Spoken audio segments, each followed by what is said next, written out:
Religious freedom was a hotly debated issue in our society a couple of years ago, but this debate has been somewhat sidelined since then by the COVID-19 pandemic. However, the debate about religious freedom is set to re-emerge over the next few months as our state and federal parliaments consider legislation about this issue. So I thought that it would be good for us to think through this big issue of religious freedom once again. To help us in this task, I am joined today by John Anderson. John was a member of the Federal Parliament for 19 years, and he served as the Deputy Prime Minister of Australia between 1999 to 2005. He currently farms on the family property, whilst also being active through various directorships, in public speaking, and in the not-for-profit sector.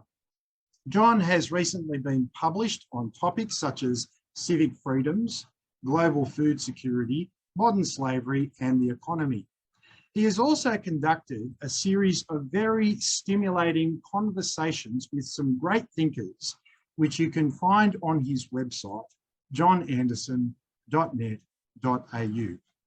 It is with great pleasure that I say, John Anderson, welcome along today, and thank you for joining us. Thank you very much for that kind welcome. It's very good to be with you, Mark. John, as a Christian, I am not convinced about the truths of other religions, what they claim to be true, nor can I endorse the actions that some religions call upon their followers to perform. So why then should Christians like me be committed to helping to protect religious freedom, that is freedom for all religions, as opposed to just freedom for Christians? Well, that's a very good question because, of course, for most of Australia's life as a nation, this has not been an issue. We've been a country where even if you didn't go to church, you thought Christianity was broadly true, broadly a good thing. We were a Christian country. They were the norms that should be applied. And we didn't have to worry about freedom because nobody, to practice our beliefs and so forth, no one worried about it. We now live in an age, of course, when Christianity is under full-scale attack from quarters everywhere. That's problem number one. Problem number two is that it's a multicultural and multi-ethnic society where there are many people of other religions, some of whom engage in things that are concerning to the broader population as well as to Christians, perhaps reflecting our Christian heritage, even though we no longer seem to be very prepared to own it. And the other aspect of it is that we're a regulation-happy country.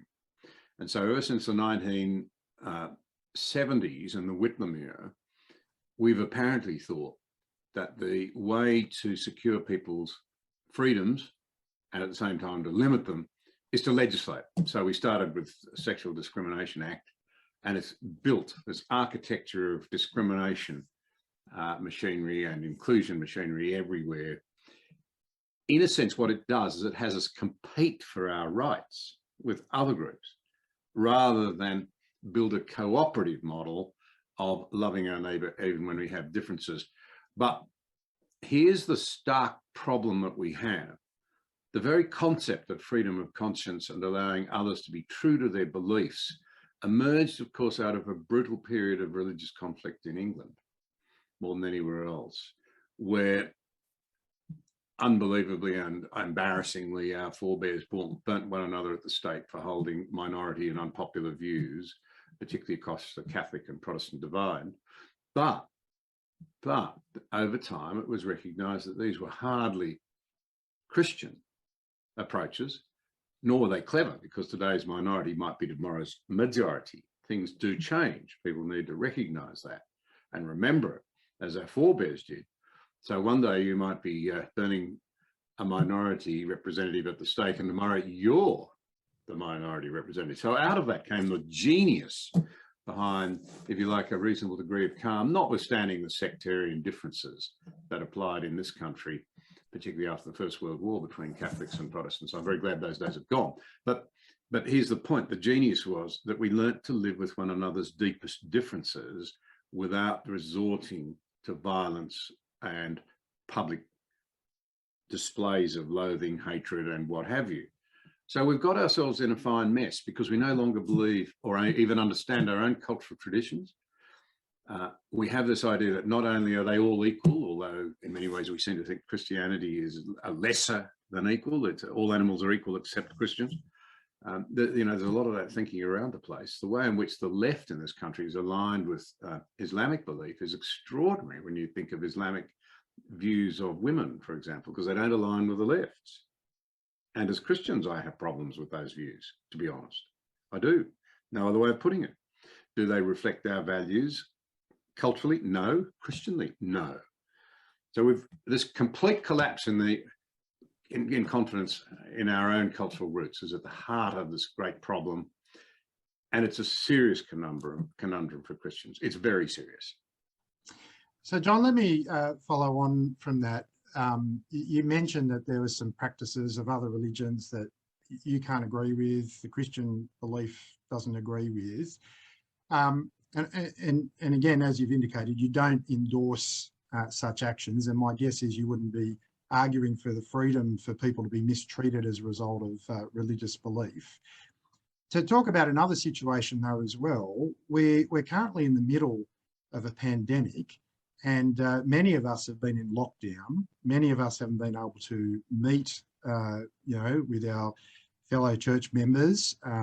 And some people might think that the government has been acted a bit too far or in unwarranted ways in restricting our sort of freedom to gather. So my question out of all of that is this: what are the right and proper limits of religious freedom? I think it's probably found in the area of actually not doing any harm to everyone else at the negative end of it. And there's negative freedoms and positive freedoms, I suppose. And at the other level, for us to constantly seek for opportunities to go to a much higher virtue, which is love. Yep. So for a long time we were told tolerance was everything. Well, tolerance is, I tolerate you, Mark. If I must, I'll put up with you as my neighbour. That's vastly inferior. It's better than saying I'm going to murder you because I don't like the colour of your hair. But it's vastly inferior to saying, Mark, I am interested in you. You're a human being. How can I help you? How can I serve you? How can I be a true friend to you? And that's what's been thrown out.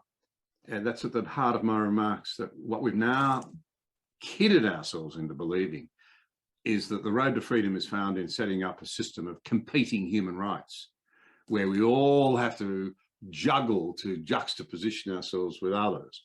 And it all comes undone when, in fact, instead of there being any community unity and any broad consensus around what to believe, we are now, in the eyes of many, 25 million Australians, each of whom are God for themselves, God over their own lives, and you're competing with every other God who wants to impose a view on you. And so we have this problem exacerbated by the fact that I am who I feel I am. So if you offend my feelings, you are not just offending me, you are hurting me, you may be harming me, therefore you have to be stopped. And at the level of the most basic common sense, can I say this is nuts. Any thinking, reflective human being will know that they have grown when they've been told an uncomfortable truth and had to recognize that it's not true, or it is true, and come to grips with it. That's the reality of life in a fallen world. So if we are to say you are never to offend anyone, you are never to challenge their thinking, we will turn ourselves into zombies. We will no longer be free. It won't be just free from violence. We'll be free or from persecution or from, the state interfering and telling us how to run our lives. We won't be free to set out to seek to find the truth. And I love the Prime Minister's words in the speech he gave on identity politics, when he said, you are much more than simply a debate around, for example, your gender. Every one of us is. And important as those issues may be, and troubling and even heartbreaking for some people who might be struggling with them, they are only a small part, if you accept the Christian view, that there's a higher authority who will one day call us to account. And instinctively, most of us still believe that, by the way. The data shows that. Most of us still believe that. So if there is a higher authority, then we need to be doing some deep thinking about what happens if one day I am called to account, what happens then? And of course, what's scrubbed out of the public debate is any concept that then we might owe anything to a higher authority. Yeah. And that, I think, is very risky for our culture. If we don't believe in something greater than ourselves, we as individuals are in trouble, and we as a culture and a free society are in grave danger. So Os Guinness would argue that religious freedom, and he would say freedom of conscience and belief, are critical to a free nation. They are the first freedoms, and I think he is right. He would also, I think, say, and I think he's right in saying this, that freedom of conscience and belief, freedom of speech, freedom of assembly, freedom to meet or not to meet are all critical elements, perhaps in one sense without a hierarchy. They go together to constitute our freedoms, but we don't talk about them anymore, especially in Australia, because we didn't have to fight to secure freedom. We've only had to fight to defend it. We haven't had to do the deep thinking that the American founding fathers did about getting the balance right between individual freedoms and mob rule. And now they're losing sight of it themselves. But the thought that went into it was brilliant. It's a proof that there's a lot of wisdom to be inherited if we'll only tap into it. The modern idea that all wisdom resides now in my feelings is so trite and so dangerous. It's not funny. But we've grown from a country that's now so accustomed to regulation that we think we can regulate our way through all of these issues, when in fact, when we remove agency and the responsibility taking on the responsibility ourselves to behave responsibly and to talk to others about behaving responsibly, I think we're in trouble. And you stop and think about this. The very low church attendance today means that most people are not put in an environment where they are called upon to self-reflect. Any worthwhile church service will begin by saying we need to examine ourselves because we all fail. But now, of course, we teach our children, you don't need to examine yourself. Life's a battle between good people and bad people, and you're my child, so of course you're a good person. You know, even the left is recognising the great grave dangers in that approach. Yeah. John, the fact that you've been publicly advocating for the protection of religious freedom assumes that you believe it's under threat, and you've already given reasons for why that's the case. So what are the sort of specific kind of threats that you see to religious freedom in our country? So one example that comes to my mind is the recent legislation that's been presented in Victoria, which will limit religious schools as to their ability to hire staff. Are there other sort of signs of this that you see around our country today? The biggest one of all, I think that drives it all, is the thing that we've focused on a bit already, that you must not, the greatest sin now is to offend somebody, to hurt someone's feelings, because that constitutes harm, because people are who they feel they are. Now, I know that I am not who I feel I am. I am in part, but only in part. I know that objectively, there are some realities which are frankly quite binary, the obvious ones. I mean, I can't sit here and say that I'm a marathon runner. I'm not, I'm a farmer. I can't sit here and say that I can have children. I can't. That's the way I see it. I think that's a biological reality. But there are many other things that I think I can be offended on and should be allowed to be challenged on and have to let go. So here's one of the interesting aspects of all of this whole debate. As Christians, we know we're going to be offended. Yep. And it's hurtful. But we know, A, it's part and parcel of living in a broken world. B, there are people who will misunderstand us, but if we are patient and loving in return, they may see the light and come to be far more gracious people themselves by grace. And C, we know that sometimes we just simply deserve it, and we need to recognise blunt reality. If you set up a system where no one is ever going to be hurt, no one will ever say anything of any substance, anywhere, anytime. So I think that's the fundamental problem that we see, is this shift in the way in which we identify ourselves. You dare not offend me, because the gospel's offensive. So at a philosophical level, that's the problem. If you're going to say to people, you are broken off from God, because you're part of the family of Adam, and because you are sinful and you've broken the two great commandments, if not every one of them in great detail, that's highly offensive. Well, that will hurt people's feelings. And in the modern jargon, that's therefore harmful and you shouldn't say it. But if you have the completely different perspective that says life goes on forever and the decisions you make now will have a major impact on the judgment that must be there if there's to be any justice. There can be no love and justice without judgment. I mean, how on earth do you say an Adolf Hitler should not be judged for what he did to 6 million Jews and 6 million homosexuals and gypsies and mentally retarded people? Is it to say that their lives meant nothing? That the agonies and the torture and the brutality they were subjected to should just be washed away and forgotten? Where's the justice in that? It makes love meaningless, makes the universe meaningless. So we have things to say. But then to the practicalities. Well, let me illustrate. As I understand it, discrimination legislation in Victoria means that political parties and political officers do not have to employ somebody who does not share their beliefs.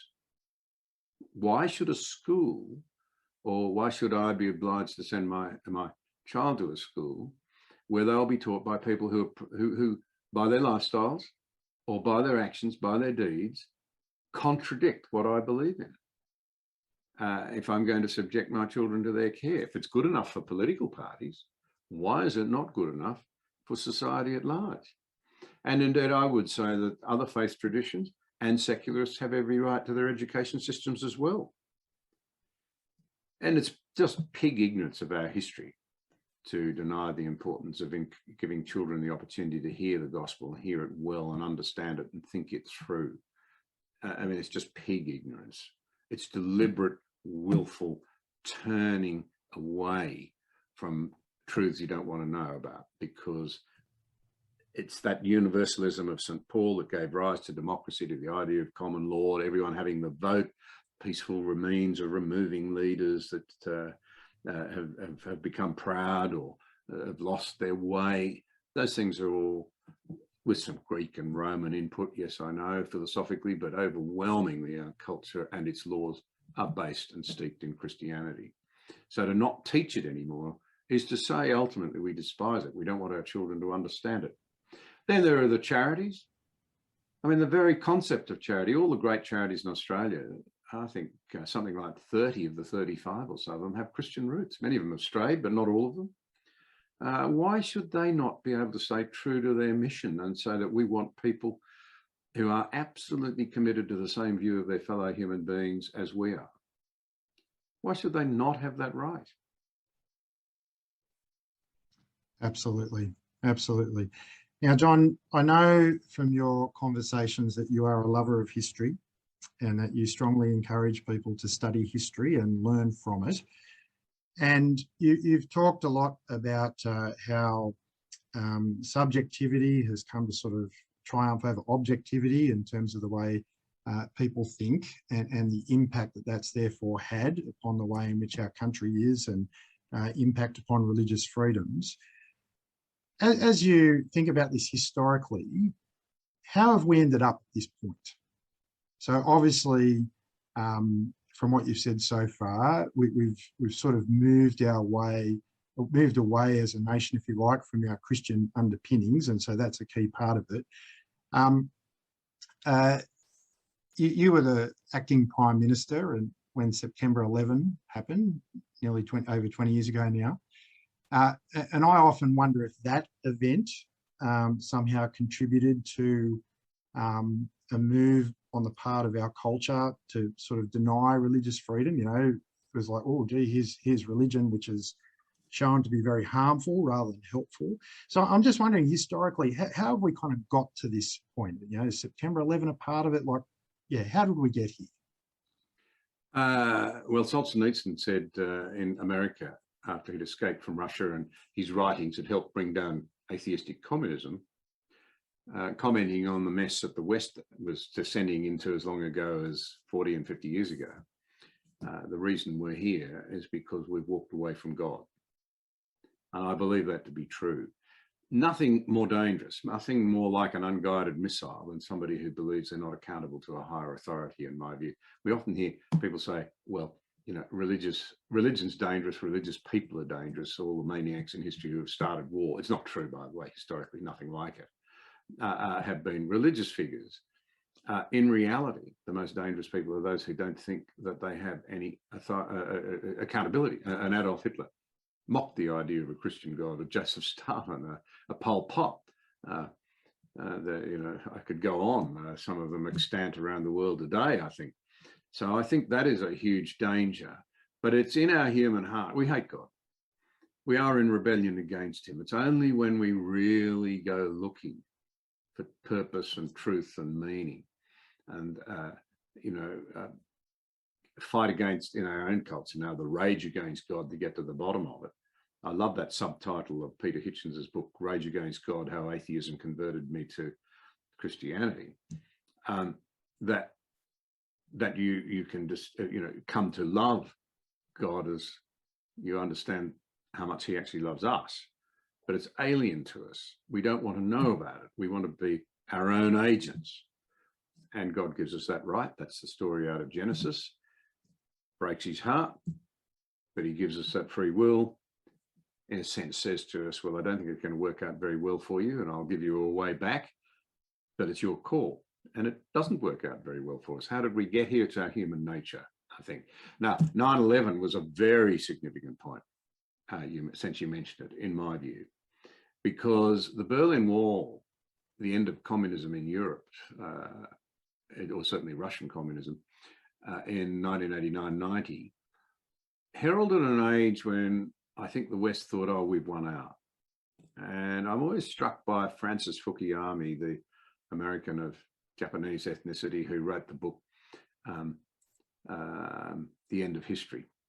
It's a play on Karl Marx. He said that the end of history would be a Marxist utopia around the world.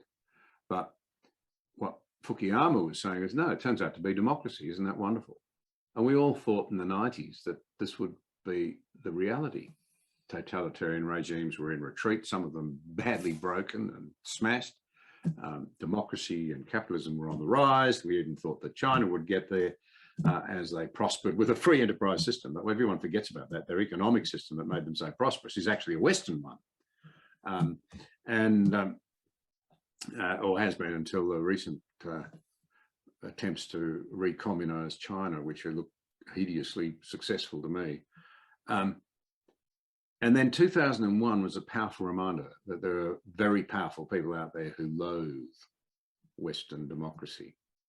In some ways, we have to plead a bit guilty. You know, we have behaved in some ways that are pretty offensive to people who might have a more conservative mindset around the way we ought to behave. But it was a wholesale attack by people who were prepared to give up their own lives to destroy something they saw as so evil. Now, that's powerful. That's conviction. We lack conviction unless we're self-righteously denouncing Christians, it seems to me, in our culture.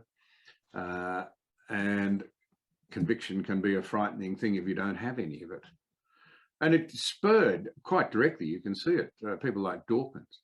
He said at the point that he saw those planes flying into the towers, he lost all respect for the three Abrahamic religions, and Judaism, Christianity, and Islam, thus rolling them all together again, of course, in a way that people who don't understand the differences want to do, because Christianity, with its emphasis on grace in Christ, is the one religion that is, in essence, different to all the others, which is why it produced a different culture, a garden in the jungle, democracy, the rule of law, and what have you.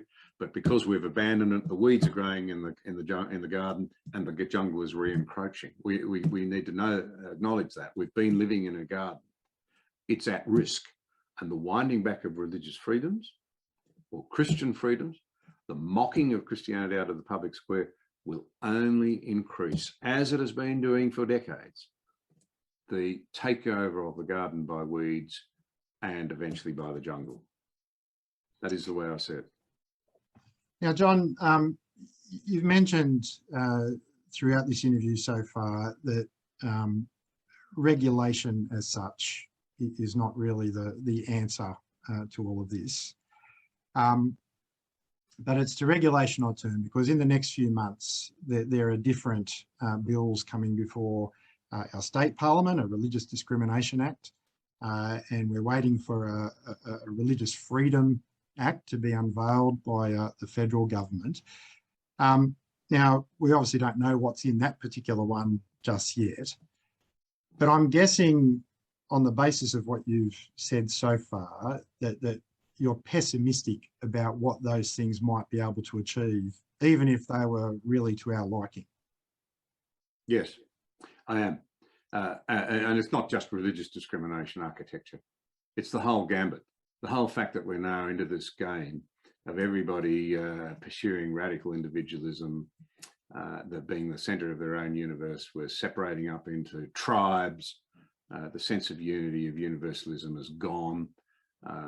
To be an aristocrat these days, you have to somehow paint yourself as a victim and seek affirmation that way. Whereas once the left in particular didn't believe in aristocracies at all. They believed that we're all members of the same family. It had Christian overtones. Now, to be an aristocrat, it seems to be, they believe in aristocracies again, and the further up the tree of some sort of victimhood status, real or imagined, the more aristocratic you are. And of course, being a victim, well, you know, anyone can be a victim. Most people are in some ways victims. And it's not a happy place to be. You want to escape victimhood, not be reinforced in it. You don't want your victimhood status to be weaponized to try and remanufacture our society. So I am pessimistic, but having said that, I'd make 2 points. As Peter Hitchens has recently said in relation to what's happening at Oxford, which has become unbelievably woke, well, you know, destroy Christianity and then, you know, people might come to their senses when they see what an utter mess it is. I suppose there's that way of looking at it, but I would prefer to carve out the greatest possible space. If I've got to swim in this swimming pool, I'd like the best lifeboat I can, because I think it is really important that we maintain every freedom we can to live our lives freely according to our consciences before God, and to seek to, frankly, encourage others to board the lifeboat. And we want to be able to talk. We want to be able to meet our personal responsibilities to God, including raising our children, at least in an environment where they hear the gospel, understand what it is, and can make choices, because that's not going to happen in the culture we live in now. I mean, let's not forget, this is about silencing the Christian view of the world, the Christian view of people, because it's not liked by the aggressive atheists who have, and secularists who have so much of the say at the moment. And then over and beyond that, I just think it's incredibly good for society to try and keep your voices open. I don't think a society can be free if it silences people's consciences and forbids them to act in accordance with their deepest beliefs.